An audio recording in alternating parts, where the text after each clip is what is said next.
parler du catéchisme de l'Église catholique, et j'ai un ami qui me dit, ça, c'est le livre le plus intelligent que je connaisse, et je m'en sers tous les jours.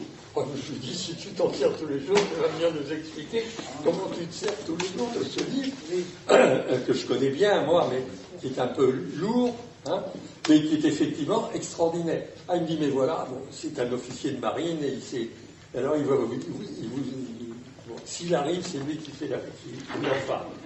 Et puis, je voulais vous parler de la synopse des évangiles. La synopse des évangiles, elle sera à votre disposition la dernière réunion, parce que j'en ai fait tirer 50 exemplaires. C'est les 4 évangiles que vous pouvez trouver sur Internet. Mais moi, je ne peux pas lire sur Internet parce que ça me fatigue les yeux. Donc, je fais imprimer. Donc c'est en 4 couleurs. Et c'est les 4 évangiles en même temps. C'est une synopse, Et alors, en plus de ça, la synopse, en la mettant comme ça, on s'est aperçu que les évangiles avaient été tous faits à peu près en même temps par tous les apôtres encore vivants, autour de Marie et de Jean. Quand le Christ est mort, il n'y avait pas un seul écrit fait. Et n'oubliez pas qu'à l'époque, il n'y avait ni imprimerie, on écrivait à la main. Donc, ils n'étaient pas embêtés avec la télévision, les radios, toutes les télévisions qui vous disent, chaque fois qu'on ouvre la télévision aujourd'hui, qui vous disent que le monde est catastrophique. Et malheureusement, c'est vrai. Mais si on nous disait en même temps tout ce qu'il y a de bon dans le monde, parce qu'on dit des choses qui sont vraies aujourd'hui, c'est qu'on est dans un monde de fous. Mais dans un monde de fous, il y a des saints qui vivent. Et il y a des actes qui sont des actes merveilleux. Et personne ne nous en parle. Il faudrait au moins avoir la force de pouvoir parler, j'allais dire, de ce qui est beau et bon, et pas simplement... Bon, revenons-en à la synopse. Les évangiles ont été écrits après la mort du Christ, bien sûr, après l'effusion du Saint-Esprit, après la Pentecôte, et ils ont été composés par Saint-Pierre était le patron, mais Saint-Pierre, il s'appuyait sur la Vierge Marie, qui était là tous les jours avec eux, bien sûr, qui ne les a pas quittés, puisque au moment de mourir, Dieu dit à sa mère, femme, voici ton fils, fils, voici ta mère. C'est d'ailleurs l'antitre de Aimons l'Église, c'est l'antitre que j'ai choisi c'est le fil rouge que j'ai choisi pour l'Église, c'est-à-dire que je parle chaque fois de la Vierge Marie et de l'Église. Hein, et la dernière réunion sera sur la maternité de l'Église, donc la maternité de Marie et la maternité féminine. Et ce sera ça la nouveauté, c'est de montrer comment c'est la même chose que l'Église, que la Vierge Marie, qui est notre mère, qui est la mère de l'Église, proclamée par Paul VI. Fête hier. Hein? Fêtée hier. Et on l'a fêté. Mère de l'Église, fête hier. On l'a fêté le lundi de Pentecôte, on a fêté ça. C'est la fête de la lundi de Pentecôte, mais ça a été proclamé par Paul VI la dernière année du Concile. Hein? C'est une de ces dernières. C'est dans le Concile, à la fin du Concile, quand il proclame que Marie est officiellement et qu'il y aura. Et c'est en prenant ce jour-là qu'on a fait cette date, qui est le lundi de Pentecôte, où on a mis Marie, mère de l'Église, qu'on a fêté donc quelques jours. Voilà. Alors, revenons-en à l'Église toujours. Aujourd'hui, c'est donc comment pouvons-nous faire des progrès aujourd'hui, qui que nous soyons et quel que soit notre âge, pour aimer davantage l'Église. Forcément en priant pour l'Église. Et alors, je ne sais pas comment vous priez pour l'Église, Mais je vais tout de même vous expliquer comment moi je prie pour l'Église. De manière peut-être que ça vous ouvrira des horizons. Je ne prie jamais pour l'Église tout seul. C'est-à-dire, je prie toujours pour l'Église avec toute l'Église. C'est-à-dire celle qui était avant moi, celle qui est avec moi sur la terre, et celle qui est au ciel. Donc au ciel, il y en a de deux catégories, mais ils sont déjà au ciel tous les deux. Hein. Donc, c'est ceux qui sont au purgatoire, qui savent qu'ils sont sauvés, qui sont simplement en période probatoire pour se purifier, et c'est pour ça qu'il faut se purifier sur la terre plutôt qu'au ciel, parce que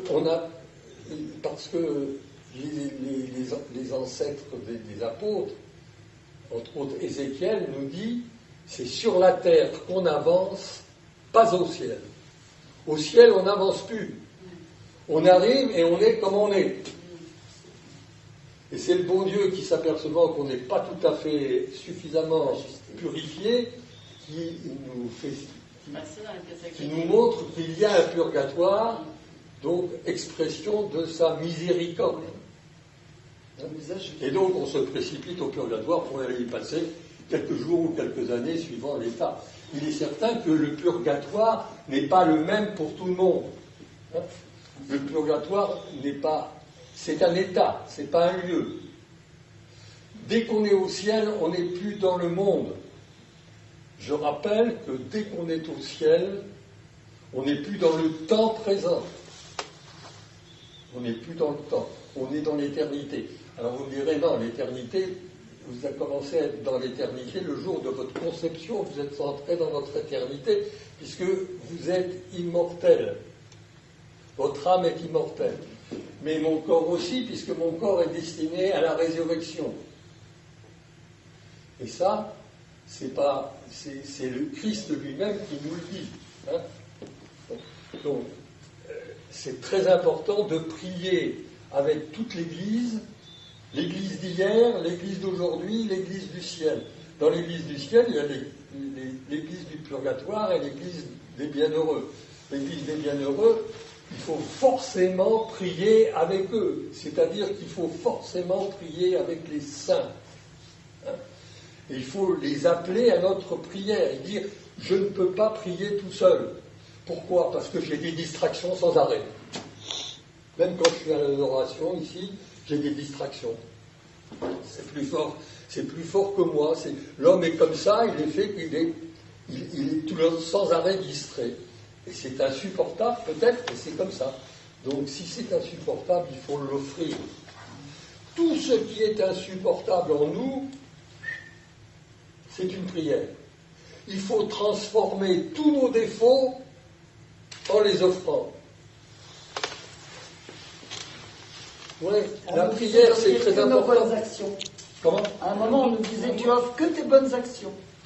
Oui, mais non, toutes nos actions, bonnes ou mauvaises. Oui, les mauvaises, en les regrettant, mais en disant, voilà. Et d'ailleurs, si vous lisez beaucoup des vies de saints, il y a beaucoup de saints qui ont des apparitions, qui parlent avec ou leur ange gardien, ou des apparitions, ou ceci, cela, et à qui le Christ dit, tu n'as pas oublié quelque chose dans ce que tu m'as offert ? Il dit, non Seigneur, je t'ai tout donné, et tes péchés, t'en fais quoi ? Où est-ce que tu les mets ? Ils sont bien là, c'est bien toi qui les as faits, alors donne-les-moi, puisque moi je les ai offerts au moment de ma mort, pour que tu vives. Il faut bien se dire, il faut bien essayer de rentrer dans la prière telle qu'elle est. La prière, c'est quelque chose d'existentiel. La prière, c'est fait pour le ciel. Au ciel, on n'aura pas besoin de prier. Nous verrons Dieu, nous vivrons, nous serons des vivants à l'intérieur de la Sainte Trinité. Alors, je ne peux pas vous dire comment c'est, parce que Je vous dis comment me l'a enseigné Élisabeth de la Trinité. Hein, mais c'est pas elle qui me l'a enseigné le premier. Finalement, quand je lisais, bien avant Sainte Élisabeth de la Trinité, quand je lisais Catherine de Sienne, elle disait la même chose. Et quand je lis Saint Jean, il dit, la vie éternelle, c'est qu'ils te connaissent, toi. La vie éternelle, qu'est-ce que c'est? Eh bien, c'est qu'ils te connaissent, toi, le seul vrai Dieu, et celui que tu as envoyé, Jésus-Christ, ton Fils. Donc, si la vie éternelle, c'est le vrai Dieu, le Père et le Fils, c'est forcément aussi le Saint-Esprit, puisque l'un ne va pas sans l'autre. Hein, le troisième ne va pas sans le Saint-Esprit étant l'amour du Père pour le Fils et l'amour du Fils pour le Père, ce qu'on appelle une procession, hein, forcément, la vie éternelle, nous serons vivants, nous serons actifs, nous ne serons pas inactifs. J'avais une mère qui est morte à 99 ans et qui me disait, écoute, non, mais qu'est-ce que je vais faire? Et tu me dis l'éternité, mais qu'est-ce que ça veut dire l'éternité? Je dis, je ne sais pas ce que veut dire l'éternité, mais je vous dis que vous n'allez pas vous en... Parce qu'elle me dit, je vais m'ennuyer. C'est trop long, l'éternité. Je vais m'ennuyer. Et je lui dis, mais maman, mais non, tu vas pas t'ennuyer. Mais comment sais-tu? Mais parce que c'est stupide ce que tu dis. Dieu ne nous fait pas mourir. La mort, c'est une bénédiction. La mort, c'est une naissance. C'est la vraie naissance. On appelle ça la mort. Je me demande si on ne ferait pas mieux d'après ça la deuxième naissance, la véritable naissance. Et d'ailleurs, c'est une véritable naissance, puisque nous passons d'un état qui est le nôtre, que nous connaissons bien, qui est tout de même... C'est pas toujours rigolo de vivre. On souffre, on a tous souffert, et on souffrira tous encore jusqu'au bout. Moi, j'ai mal tous les jours, j'ai mal partout. Bon, je ne vais pas vous embêter en vous disant « Ah, j'en ai marre de... » oui, j'en ai peut-être marre, mais il faut bien... Mais c'est formidable, au moins je peux souffrir.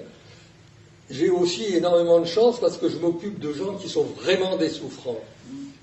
Hein? Ça met à sa place. Quoi? Ça met à sa place. Voilà, le Seigneur il y a des années, m'a confié des enfants qui avaient 10 ou 12 ans pour les préparer à la confirmation.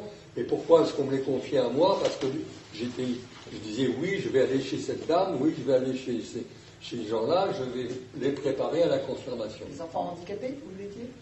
Comment? Des enfants handicapés? Oui, des handicapés, oui.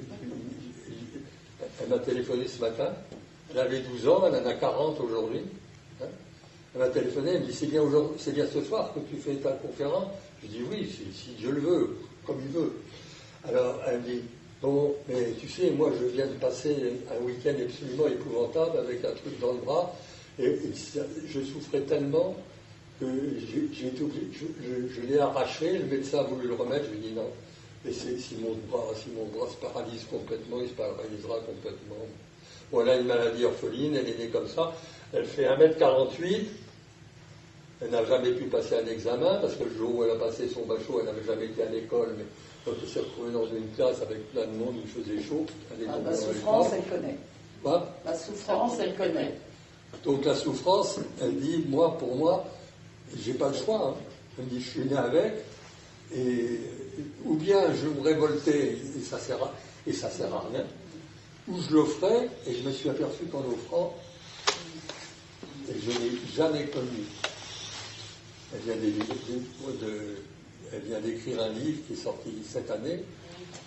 Je ne sais plus le titre parce que je suis en train de parler d'autre chose. Le prix de la jubilation. Ma mémoire n'est pas. Le prix de la jubilation, non. Oui, voilà, le prix de la jubilation. C'est un petit livre, hein, 200 pages. La personne ici qui l'a lu, bon. Ah ben oui, parce que tu l'as reçu chez toi, il l'a reçu dans une conférence. Lui aussi, il fait des conférences. Il organise des conférences. Voilà, donc, il faut prier, parce que la prière, si vous ne priez pas, alors que vous êtes arrivé à un âge, vous avez le temps. vous avez tout de même un passé derrière vous.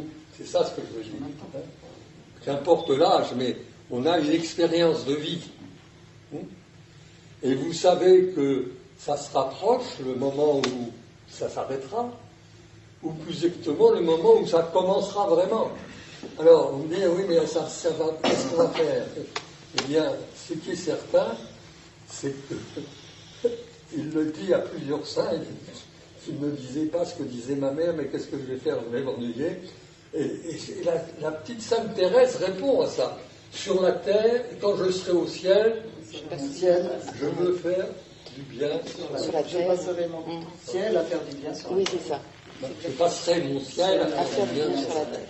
Bon, alors, elle est de chez nous, et bien de chez nous, parce qu'elle est née à Alençon, et je suis né à Alençon, et on a été baptisés dans la même bassine, pas tout à fait maintenant, mais c'est extraordinaire. Moi, quand je vais à Alençon et que je rentre dans Notre-Dame d'Alençon, je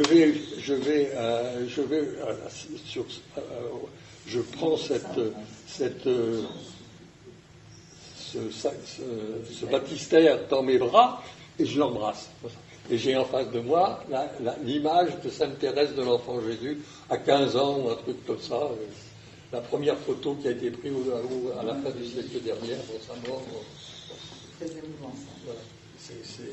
Moi j'ai vu le baptistère de Saint Jean-Marie Vianney dans oui. l'église de Écully. Ah, c'est à Écully qui était à ce moment-là. Voilà, il a été baptisé. C'est un type absolument extraordinaire. Il faut relire quand on vieillit, il faut relire qu'on a peut-être dans sa bibliothèque, il faut aller chercher les vieilles des saints. Sans ça, je vous signale aussi que vous pouvez prendre. Moi, je suis au-delà de Saint-Benoît. Hein. Bon.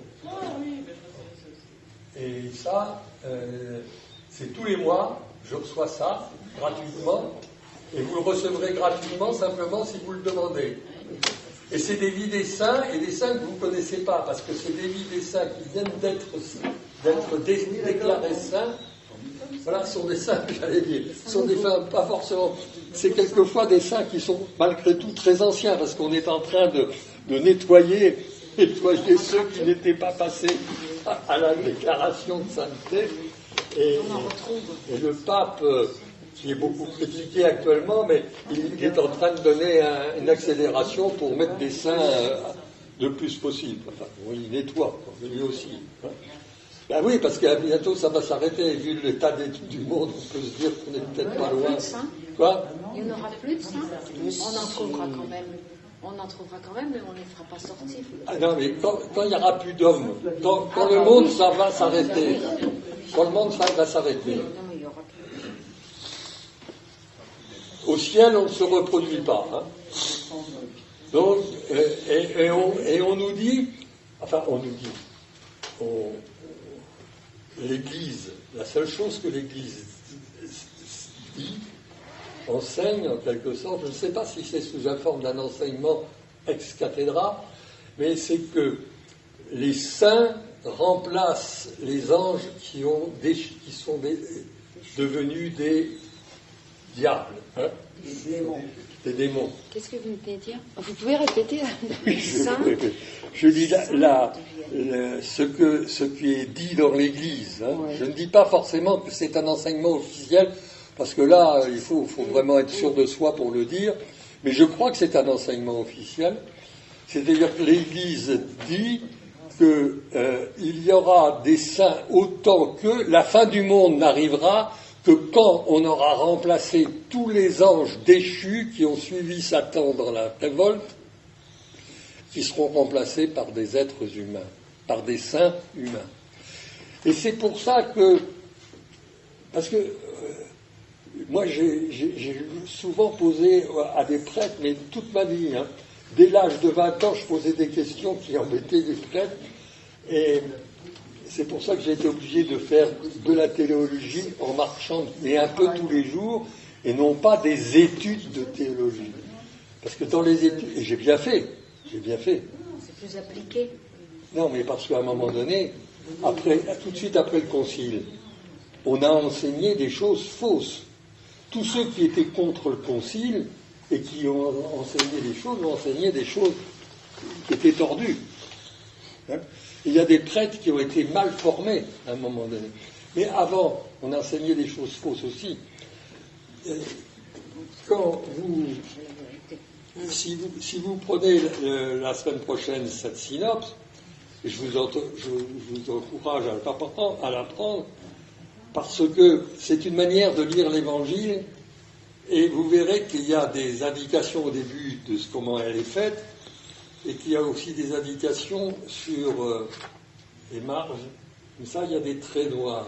Quand il y a des traits noirs très sur un net, c'est la partie d'un évangile qui n'est pas enseigné dans l'église qui était l'église dans laquelle votre mère et moi, nous sommes nés et nous avons été enseignés. C'est-à-dire les évangiles avant le concile, tout ce qui est en noir là-dedans, et qui maintenant est enseigné que par les tradis, n'est pas dans leur livre. Non, mais je ne comprends pas. Quoi? Ce qui est en noir là-dedans. Non, pas ce qui est en noir. Ce qui est. Par exemple, là. Là, vous voyez sur la, voilà. Nous, c'est beaucoup plus riche chez nous. C'est-à-dire qu'on avait chanté des morceaux? Oui. Ah, on avait chanté des morceaux. Ah ben, vous prenez. Mais comme moi, vous dites... moi, j'ai pris mon livre de messe Oui. qui date de avant 60. Oui. Et il n'y a pas les passages. Tous les passages qui sont là-dedans, ils ne sont pas. Ah oui, mais quand vous dites les tradis, ils l'ont. Non. Non, ils ne l'ont pas. Ah non, c'est le contraire. Ils ont un évangile rétréci. Oui, Rétréci. Oui, rétréci. Ben, c'est pas bien. Alors, l'évangile, c'est pas l'évangile qui est rétréci, c'est leur livre de messe. C'est leur livre de messe. Ah oui. c'est Leur Bible, elle est quand même la même que la nôtre. Ah ben normalement, oui. Normalement, oui. Oui. Oui. Ben, j'espère, parce que c'est pas possible. On n'aurait pas laissé. Il y a longtemps. Pardon. Vous parliez de Saint-Benoît, mais c'est Saint-Joseph, ça. Vous êtes juste trompé. Non, si c'est Saint-Benoît. Mais non. Non, c'est les bénédictins. Ah oui, Ah oui, d'accord. d'accord. Oui. D'accord. C'est l'abbaye de Saint-Joseph. Hein, Mais c'est des bénédictins. mais c'est l'abbaye de Saint-Joseph En tout cas, de Clerval. Le fait d'aimer l'Église, ça vous rend joyeux parce que vous êtes très joyeux. Ben écoutez, je pense que c'est. C'est vrai? Je pense que c'était comme ça quand tu m'as connu. Non? Oui, Ah, oui. parce que Ah oui, moi je vous ai toujours connu comme ça aussi. Ouais. Très chaleureux. Parce que vous me connaissez depuis longtemps. Bon, maintenant, Ah oui, nos filles, Hélène Oui. et Sophie étaient ensemble à l'école. Ah oui, l'école, rassurez-vous. On s'est vus, on a reçu le sacrement des malades avec mon mari, on a discuté avec vous. J'ai la mémoire qui flanche. J'ai pas eu le temps d'écrire à Sophie que j'étais avec vous ce soir. Vous êtes dans le quartier, vous êtes paroissien depuis longtemps à Saint-Jean-d'Arc. Comment? Vous êtes paroissien de Jeanne d'Arc. Pour l'instant, je suis paroissien de Jeanne d'Arc. Oui.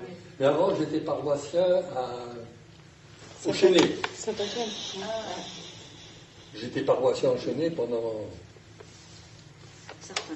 25 ans, De toute façon, c'est le même bon Dieu. facilement. Et là, vous êtes arrivé à Jeanne d'Arc. Je m'occupais de la formation des adultes pour. Non, confirmation des adultes. Ah oui. C'est comme ça qu'on s'est connus tous les deux.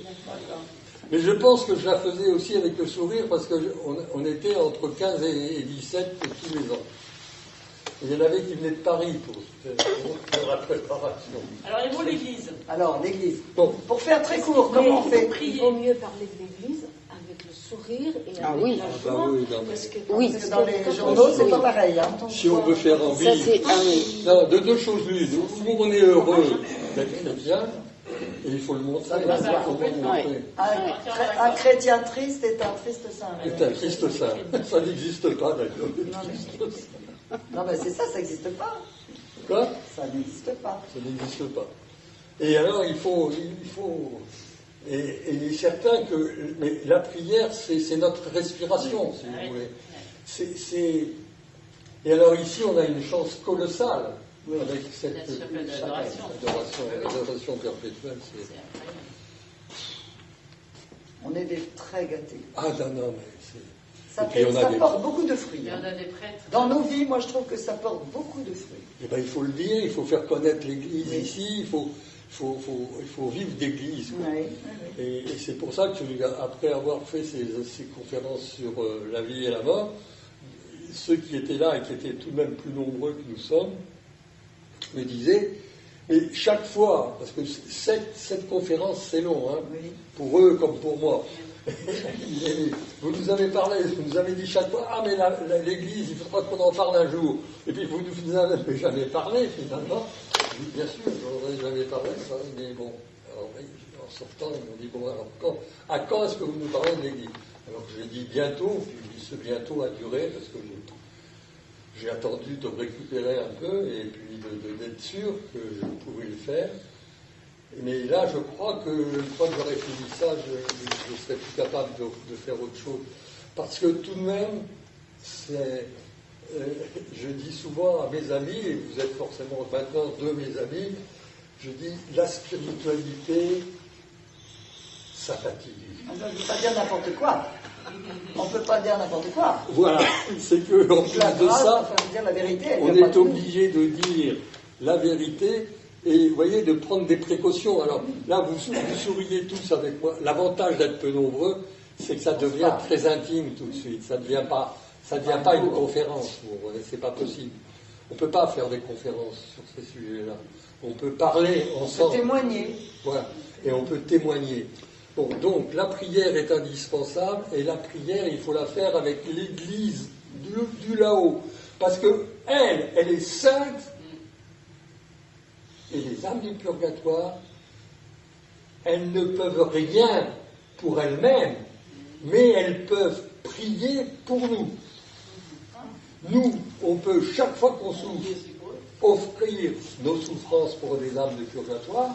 Chaque fois que vous offrez quelque chose qui vous embête, et qui vous embête vraiment et qui vient vous gêner, vous l'offrez pour les âmes de purgatoire, vous risquez de faire passer une âme de purgatoire du purgatoire au ciel.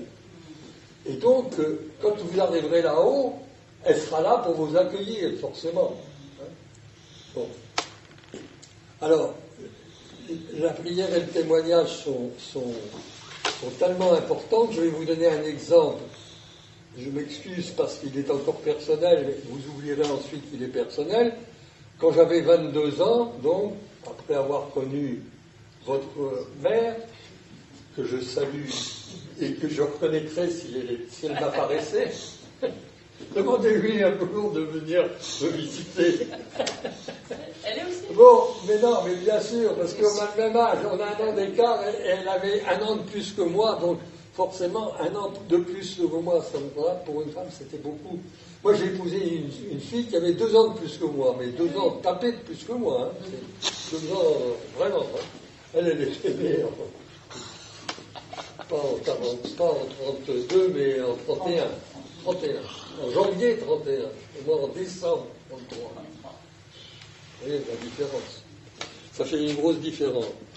Bon, il faut...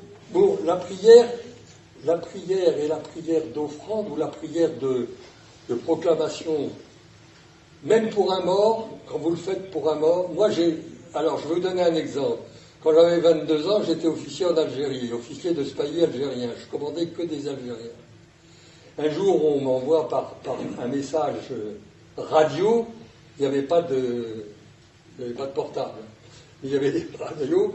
On nous signale, mon lieutenant, qu'il y a à tel endroit, à 10 km de là, à telle direction, on entend des coups de feu, il faut y aller. Alors on monte à cheval, on saute à cheval, un demi-peloton, c'est-à-dire 15 personnes, on monte à cheval et au galop on part.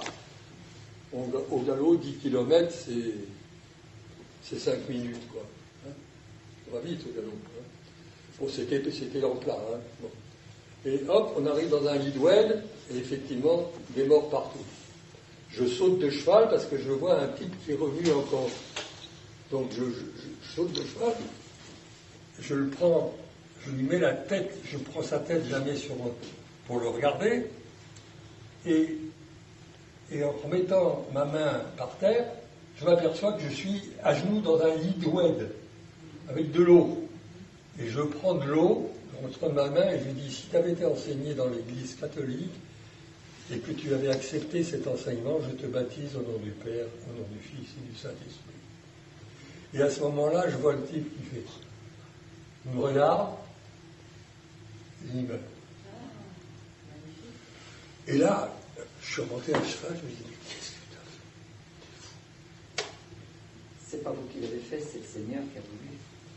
Et puis ensuite, je me suis dit, mais au fond, j'ai fait ce que nous avait enseigné le Père Charles, Centre Richelieu, qui nous avait dit, si sur la route, vous êtes devant un accident, il y a quelqu'un qui est en train de mourir, vous sortez de votre voiture toujours avec votre bouteille d'évian, puisque vous avez toujours une bouteille d'évian, une bouteille d'évian.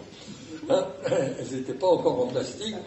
Bon, et si vous voyez qu'il est en train de mourir, ou même si vous pensez qu'il est mort, vous mettez dans le creux de votre main et vous dites, si tu acceptes le baptême, si tu acceptes l'enseignement de Dieu, je te baptise au nom de Dieu. Tu baptises sous condition. Sous condition, parce que, étant donné que c'est un adulte, c'est à lui de dire oui ou non. Et des années, alors, ça m'a embrassé l'esprit pendant un certain temps, parce que sur le moment même, non, je suis remonté à cheval et puis j'ai fait mon boulot, j'ai continué à m'occuper des blessés, etc., à téléphoner, à faire venir des ambulances, bon, faire un minimum d'enquête, qu'est-ce que c'est, ramasser les... C'était des soldats?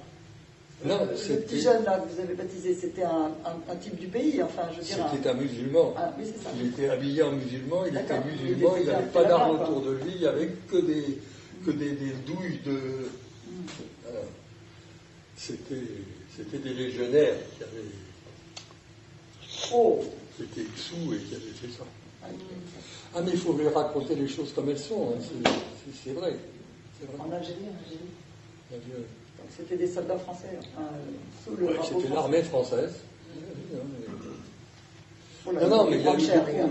Vous savez, la guerre est une chose affreuse. La guerre a tort, elle a toujours tort, et priez pour que jamais nous ayons à revivre la guerre. Et on la revit actuellement. Nous sommes en guerre. La guerre, elle est partout, en fait. Elle ne s'arrête jamais sur le monde. Sur le monde, il y a toujours des foyers quelque part. Bon, donc la prière, et ça c'est une prière si vous voulez. Je disais la prière de porter témoignage, c'est une prière parce que souvent on n'ose pas. On dit mais de quel droit je vais proclamer ce que je crois. Mais étant donné que ce que je crois n'est que pour le bien de l'autre, cette religion est une religion d'amour, une religion de don. Dieu ne sait qu'une chose. Il veut nous donner lui-même. Il se donne lui-même. Il n'est qu'amour qu'il se donne.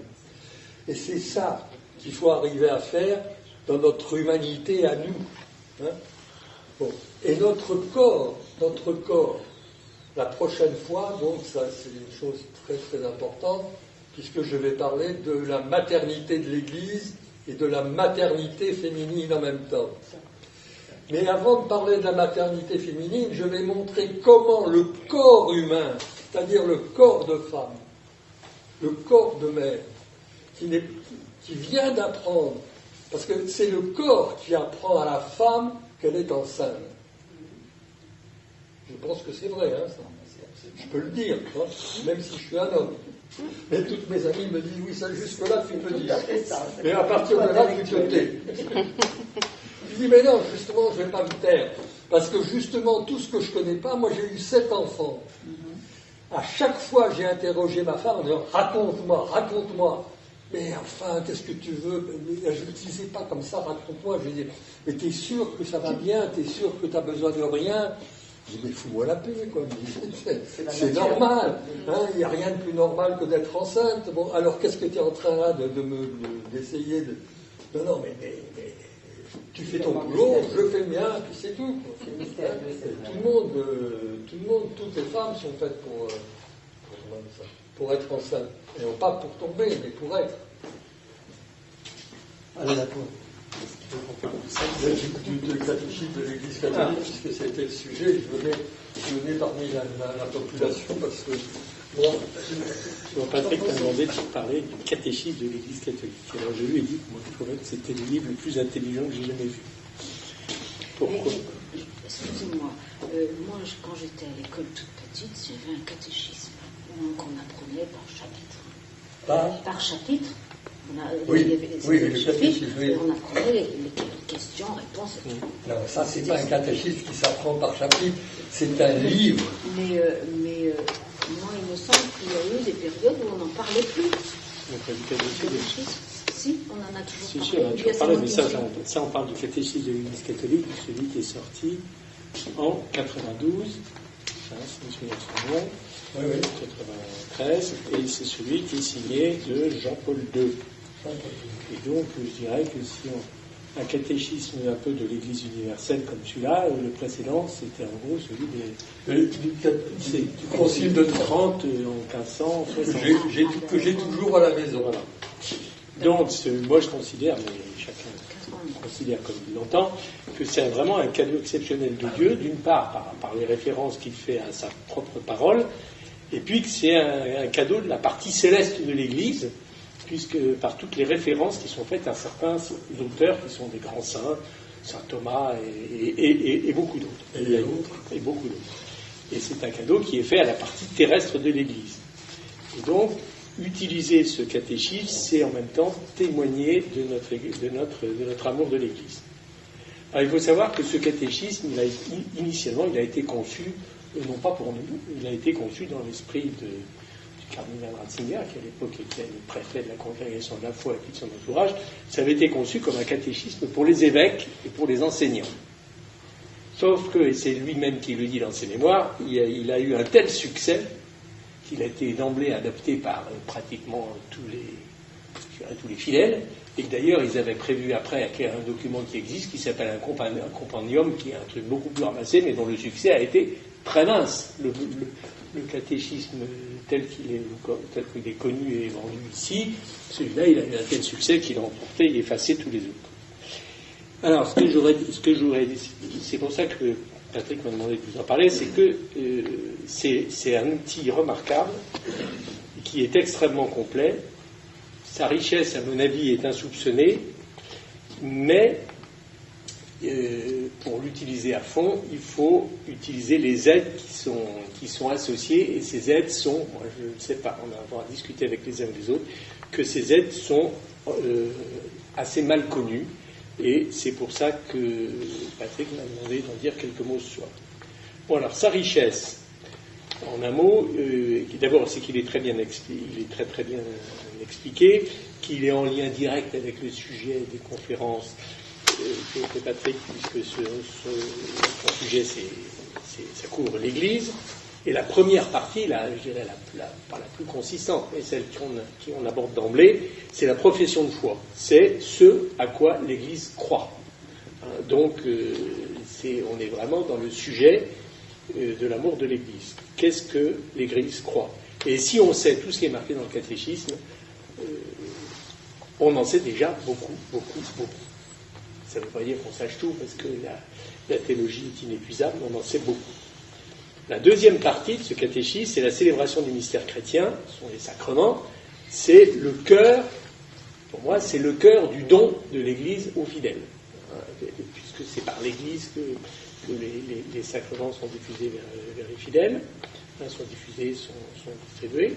La troisième partie, c'est ce qu'on appelle la vie dans le Christ, c'est avec deux parties, qui s'appellent la vocation de l'homme avec la vie dans l'esprit, et puis un autre qui sont les 10 commandements, les commandements et les devoirs envers Dieu, et puis les 7 commandements suivants qui globalement gouvernent la morale naturelle et la morale chrétienne, et dans lequel on retrouve d'ailleurs des positions de l'Église sur des tas de sujets d'actualité, le respect de la vie, l'euthanasie, la fin de vie, l'homosexualité, le mariage, la guerre juste, enfin un peu tous ces grands problèmes qui sont des problèmes d'éthique ou de morale, sont abordés de façon parfois succincte, parce qu'il y a des développements ailleurs, dans ce catéchisme. Donc on a quand même la position de référence de l'Église, même si on veut avoir des développements ailleurs. Et puis la quatrième partie, qui est une partie qui est consacrée à la prière, notamment la prière chrétienne. Et là aussi, il y a un lien avec l'Église, puisque dans l'introduction, je lis « La prière est chrétienne en tant qu'elle est communion au Christ et se dilate dans l'Église qui est son corps. » Voilà. Donc c'est pour raccrocher l'aspect prière au sujet de l'Église. Alors évidemment, on peut considérer que c'est bien et c'est souhaitable de lire le catéchisme de l'Église catholique en entier d'abord. Le catéchisme, je l'appelle SEC, catéchisme de l'Église catholique. C'est bien de le lire en entier d'abord, quand on peut, quand on a le temps, c'est bien. Et surtout, ce qui est important, c'est, à mon avis, il faut s'y référer aussi souvent qu'on le peut et qu'on le veut ensuite, et pas hésiter à s'y référer comme on peut faire à un dictionnaire.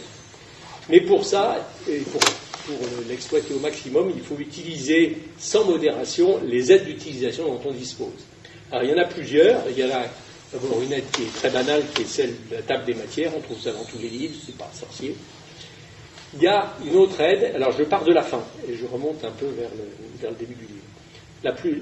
La dernière, c'est la table des matières. Un peu avant, vous avez un guide de lecture avec 23 fiches qui ont été faites par Monseigneur Honoré, qui permettent d'aborder 4 sujets avec l'homme dans l'univers, le mystère de la foi, être chrétien, et enfin un autre qui est en lien direct avec le sujet d'aujourd'hui, vivre dans l'Église. À chaque fois, alors le vivre dans l'Église, il y a 6 fiches, il y en a 4, 5, 6 fiches, donc, qui sont des aides pour aborder ce catéchisme. Donc ça, ce sont des aides qui sont intéressantes à lire avant de se plonger dans un chapitre ou dans un domaine ou un autre. Donc ça, c'est le guide de lecture. Une autre aide, c'est une table analytique qui est extrêmement détaillée.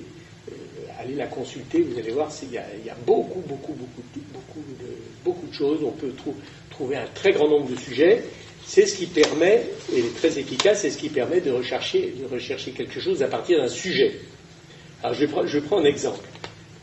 Je prends l'exemple de l'expression « Fils de Dieu ». Qu'est-ce que ça veut dire le Fils de Dieu? D'abord, est-ce que le Fils de Dieu désigne Jésus, ou est-ce que ça ne désigne que Jésus, mystère?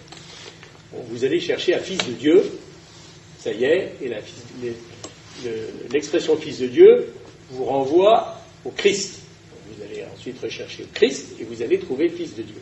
Et là, vous allez avoir une série j'ai noté toute une série de paragraphes dans le catéchisme à des tas d'endroits différents du catéchisme dans lesquels on parle du Fils de Dieu. Et si on veut bien définir le sujet par rapport à Jésus, on va voir par exemple un paragraphe qui est le 441, peu importe, et dans lequel il est explicitement indiqué que Jésus se dit Fils unique de Dieu, avec 3 références qui sont 3 références de Saint Jean. Donc la définition du Fils de Dieu, vous le lirez quand vous irez regarder, le Fils de Dieu, à l'époque de Jésus, ça couvrait beaucoup de monde, ça couvrait le peuple d'Israël, ça couvrait les rois, c'est pas parce que Jésus était Fils de Dieu, ça veut dire qu'il avait bien une relation avec Dieu, mais c'est pas pour ça qu'il était divin. C'est pas pour ça qu'il était le Fils unique de Dieu, mais Jésus parle dans l'Évangile du Fils unique de Dieu, et il n'y a que Saint Jean qui le rapporte en 3 endroits qui sont tout à fait cités. Tu vois, c'est qu'un exemple de la façon dont on peut le trouver, mais vous avez beaucoup d'autres, tous les sujets, vous verrez, il y a des références dans des tas de parties différentes du catéchisme de l'Église catholique. Donc ça, c'est une table analytique que je trouve extrêmement précieuse. Et puis alors, il y en a une autre qui est peut-être encore moins, qui est tout aussi précieuse, peut-être plus encore, mais qui est encore moins utilisée, encore moins connue. C'est l'index de toutes les citations. Toutes les citations qui sont dans le catéchisme ou qui sont en référence à des articles du catéchisme. Celles des références dans les Écritures, dans l'Écriture sainte, mais également des conciles écuméniques, des autres conciles, des synodes, de la liturgie, des écrivains ecclésiastiques au sens large, puisqu'on trouve même Cicéron parmi les auteurs cités dans le catéchisme. Alors, je vais vous donner un exemple d'utilisation, et en particulier si on veut connaître l'impact d'un auteur. Bon, il y a un certain nombre de paroisses sur Versailles. Alors, je mets de côté Notre-Dame, parce que Notre-Dame, elle est citée évidemment dans le catéchisme, la Vierge Marie est citée à de nombreux endroits, mais par l'intermédiaire des évangiles. Mais je note que dans les paroisses, il y a Saint-Louis, Sainte-Élisabeth de Hongrie, Sainte-Jeanne d'Arc et Sainte-Bernadette. Est-ce que l'une ou l'autre servent de référence au catéchisme de l'Église catholique? Question. vous allez voir dedans, Saint Louis n'est pas cité, Sainte Élisabeth de Hongrie n'est pas citée, Sainte Élisabeth de Hongrie, Sainte Bernadette n'est pas citée, mais il est fait 4 fois référence à Jeanne d'Arc. Et vous trouverez là-dedans tous les paragraphes dans lesquels on fait référence à Jeanne d'Arc. Qu'est-ce qui n'est pas cité? Les autres saints qui donnent leur nom à des paroisses, Saint-Louis, Sainte-Élisabeth de Hongrie, Sainte Bernadette, n'est pas cité dans le catéchisme de l'Église catholique. Saint-Louis, le droit de France n'est pas non, cité. j'ai pas vu. Tu peux regarder dans la mais tu vas regarder. Mais moi j'ai regardé rapidement en préparant ça, mais je ne crois pas qu'il soit situé, il soit cité. Alors, il y a beaucoup, vous verrez, il y a beaucoup de saints qui sont. Il y en a qui sont très connus, il y a évidemment alors, saint Thomas d'Aquin, saint Augustin, saint Irénée. Ah oui, ceux-là, ils sont cités. On sait que dans un catéchisme, saint Thomas d'Aquin, saint Augustin ils sont cités à profusion, mais à ma connaissance, à revérifier, je ne crois pas qu'il y a des congrégations, il y a tout ça, mais je ne crois pas. Je vois Clément d'Alexandrie, je vois Hilaire, je ne vois pas Jean Damascène, saint Jean-Eudes, je ne vois pas Léon, je vois Saint Léon, c'est le seul avec un L, Saint Léon le Grand. Là, des citations de fois, puis après on passe à Maxime le Confesseur. Voilà. Non, mais c'est un exemple, mais quand vous voulez évaluer l'impact d'un auteur sur le catéchisme, c'est une façon de faire. Et puis là, il y a une autre façon qui, ça c'est plus amusant, mais c'est pas fondamental, mais toujours dans l'index des citations, ce qui est très intéressant, c'est l'impact d'un verset ou d'un groupe de versets de la Bible. Vous lisez la Bible, vous voyez un groupe de versets, moi j'utilise beaucoup, notamment, je vous expliquerai pourquoi, comment tout à l'heure, en particulier quand vous lisez l'Évangile du jour ou l'Évangile du dimanche, vous lisez le texte, et vous dites, tiens, quel est l'impact de... Alors, on choisit les versets qui vous parlent le plus, mais j'ai pris un exemple. Vous vous rappelez dans l'évangile de Jean, un court passage qui se passe lorsque Jésus est sur la croix et qu'il désigne sa mère et son fils. Voilà. Donc c'est ce qu'on appelle Jean 25-27. Chapitre 19, versets 25 à 27. Eh bien, vous vous dites, tiens, quelles sont les conséquences de cette parole sur le catéchisme et donc sur la vie de l'Église? Eh bien, vous prenez ce document, vous allez dans cette table de toutes les citations et elle vous donne les références des 6 articles éparpillés dans le catéchisme dans lequel vous trouvez une référence. Alors, il y en a pour lequel c'est la référence à 1925, d'autres c'est 1926, d'autres c'est 1927, d'autres c'est 19 et les 3, bon, enfin bref, mais vous avez toute une série d'articles qui se réfèrent à ce paragraphe. Et je trouve que c'est intéressant, lorsqu'on lit un évangile, comme je disais, soit l'évangile du jour, soit l'évangile du dimanche, on regarde là-dedans quelles sont les paroles qui vous impactent le plus, qui vous parlent le plus, et vous dites, tiens, quelle influence ça a sur le catéchisme? En quoi ces paroles ont irrigué la doctrine de l'Église, nous servent de modèle, etc. Et on peut aller consulter les articles qui réfèrent à cette parole. Voilà. Donc c'est essentiellement pour parler de ces aides d'utilisation qui ne sont pas toutes connues, ou qui ne sont pas toutes beaucoup utilisées, que Patrick m'a demandé de vous en dire quelques mots. Guide de lecture, ça c'est facile, ce sont des fiches. La table analytique, c'est plutôt une recherche par sujet, comme je vous l'ai dit. Et puis l'index de toutes les citations, soit à partir d'un auteur, soit dans un auteur, parce que par exemple, saint Thomas d'Aquin, il y a des tas de citations, alors à ce moment-là, il faut aller chercher dans saint Thomas d'Aquin le verset ou la référence plus précise du texte qui vous intéresse, et vous allez regarder l'impact. Voilà. J'ai rien de plus à vous dire sur le secte ou le reste. Merci beaucoup. Tu me laisseras ton papier parce que j'en ferai une photocopie de manière à la mettre à la disposition de ceux qui veulent cette photocopie. La semaine prochaine, vous pourrez avoir cette photo. Ça vous mémorisera, ça sera un pense-bête des exemples. Puisqu'il y a des exemples là-dedans, vous aurez les exemples et vous pourrez expliquer aux autres qui n'ont pas été là aujourd'hui et qui n'ont pas bénéficié de ce qu'il nous dit. Voilà. Parce que c'est du pratico-pratique. Il faut aussi, quand on parle des choses de Dieu et des choses... Parce que les choses de Dieu, c'est les choses de notre propre vie, c'est les choses de notre vie puisque nous sommes appelés non pas à devenir Dieu, mais à devenir comme des dieux. C'est la parole du Satan. Si vous mangez de la pomme, vous allez devenir comme Dieu.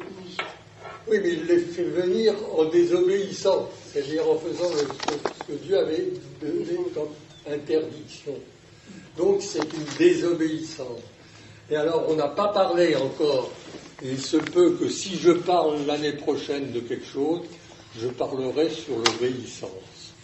Parce que sans l'obéissance, aucune femme, aucun homme ne peut arriver à devenir vraiment un homme ou une femme.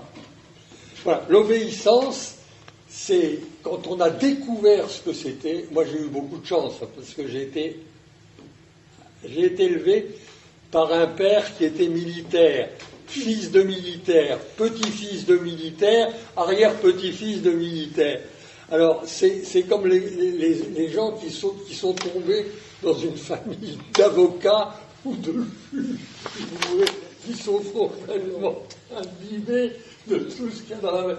Ou bien ceux qui sont tombés dans la marine ou dans l'armée. Et moi, je suis tombé dans la mer militaire. Et bien dans la marine, on obéit comme dans l'armée. La marine, c'est l'armée, hein, je vous signale. Eric est marin. Je voulais dire quelque chose. Je voulais dire, sauf que je ne vais pas couper ta conférence si tu es Non, moi j'ai fini. C'est que la prochaine fois, je dirai un mot de la synopse. Oui. Elles seront là. Oui.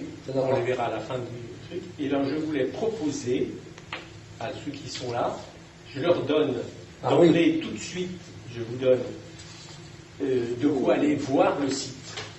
Ah oui, bien sûr. Si vous avez un ordinateur.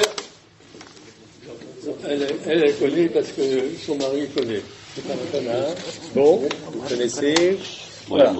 Alors, vous connaissez, mais il y a des commentaires. Alors, il y a plus que le site. Alors, je vous donne le site. Vous avez sur le site la synopse des évangiles. Vous pouvez la télécharger. Ne l'imprimez pas, puisqu'il y aura des impressions qui sont faites. Mais si vous avez envie, vous la téléchargez et vous jetez un œil dessus si vous souhaitez pouvoir poser des questions particulières la prochaine fois. Vous dire également, parce que ça je le redirai la prochaine fois, il y a une annexe A de compréhension, alors elle ne sera pas imprimée, hein, qu'il est intéressant de télécharger, voire d'imprimer si on veut lire la synopse, bien sûr. Il y a une annexe B, alors l'annexe B c'est... vous pouvez bien sûr la télécharger, ne vous précipitez pas dedans tout de suite parce que vous allez avoir l'impression qu'on vous a jeté dans le grand bain sans bouée, et voilà. Donc il faut... Ça va nous faire reculer. Voilà. Non, mais donc, il faut pas se jeter dedans.